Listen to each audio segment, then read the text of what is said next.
ที่บ้านก็เลยเป็นเรื่องชุดลูกเสื้อเกงกล้ามมันคนอะไรบ้าง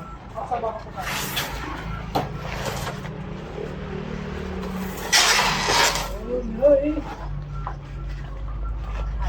ติดตะไคร้แล้วไว้ดักจนอะไรดำทุกคน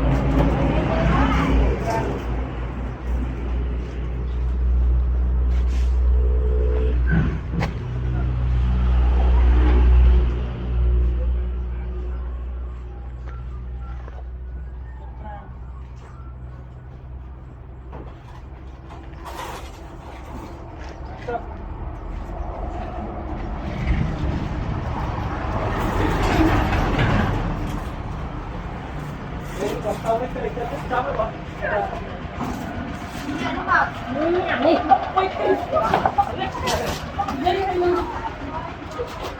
ย้ายไปถึงวันเขาเพื่อนบอกว่าไหนไง